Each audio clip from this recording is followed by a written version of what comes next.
ప్రజాభిష్టానికి పెద్దపీట వేస్తోంది సర్కార్. ఇథనాల్ ఫ్యాక్టరీని రద్దు చేసిన సర్కార్ తాజాగా లగచర్లలో ఫార్మా కంపెనీపై వెనక్కి తగ్గింది. దీంతో ప్రజలు హర్షం వ్యక్తం చేస్తున్నారు. ప్రజల ఉద్యమాలను గౌరవిస్తూ సీఎం రేవంత్ రెడ్డి తీసుకుంటున్న నిర్ణయాలను కొనియాడుతున్నారు. గత ప్రభుత్వంలో ఇలా లేదని మల్లన్న సాగర్ లాంటి ఘటనలు గుర్తు చేసుకుంటున్నారు.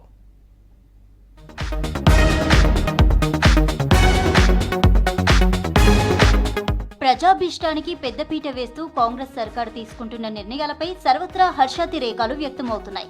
గత ప్రభుత్వ హయాంలో అనుమతులు ఇచ్చిన దిలావర్పూర్ ఇథనాల్ ఫ్యాక్టరీని రద్దు చేసిన సర్కార్ ఇక తాజాగా లగచర్ల రైతుల అభిప్రాయాన్ని గౌరవిస్తూ ఫార్మాపై వెనక్కి తగ్గింది. ఈ మేరకు భూసేకరణ రద్దు చేస్తూ ఉత్తర్వులు జారీ చేసింది. భూసేకరణ చట్టం 2013లోని సెక్షన్ 93 ప్రకారం ఉపసంహరించుకున్నట్లు నోటిఫికేషన్ విడుదల చేసింది. నిర్మల్ జిల్లా దిలావర్పూర్లో గత ప్రభుత్వం ఇథనాల్ ఫ్యాక్టరీకి అనుమతులిచ్చింది.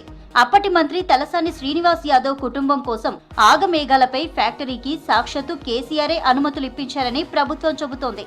ఇథనాల్ ఫ్యాక్టరీకి ప్రజల నుంచి అభ్యంతరాలు రావడంతో రాష్ట్ర ప్రభుత్వం విచారణ చేపట్టింది. ఈ మేరకు ఎంక్వైరీ రిపోర్టులో నిబంధనలను తుంగలో తొక్కి గత ప్రభుత్వం అనేక మినహాయింపులతో కూడిన అనుమతి ఇచ్చినట్లు తెలిపింది. దీనిపై ప్రజల నుంచి పెద్ద ఎత్తున వ్యతిరేకత రావడంతో ప్రభుత్వం ఇథనాల్ ఫ్యాక్టరీని రద్దు చేసింది. ప్రజా ఉద్యమాలను దృష్టిలో పెట్టుకుని ప్రభుత్వం తీసుకుంటున్న నిర్ణయాలపై సర్వత్రా హర్షం వ్యక్తమవుతోంది. గత ప్రభుత్వ హయాంలో మల్లన్న సాగర్ నిర్వాసితులను ఇబ్బంది పెట్టిన తీరును గుర్తు చేస్తున్నారు నేతలు. దౌర్జన్యంగా భూములు లాక్కోవడం, పోలీసు బలాన్ని ప్రయోగించి సంతకాలు తీసుకోవడం, గ్రామాలను ఖాళీ చేయించిన తీరుపై మండిపడుతున్నారు. ఇక ప్రస్తుతం కూడా ప్రజలను రెచ్చగొట్టేలా ప్రయత్నిస్తున్నారని ఆరోపిస్తున్నారు. ఎప్పుడైనా కాంగ్రెస్ పార్టీ బడుగు బలహీన వర్గాల కోసం పనిచేసే పార్టీ. ఆ రోజు ఇందిరమ్మ కాలం నుంచి ఈ రోజు వరకు కూడా.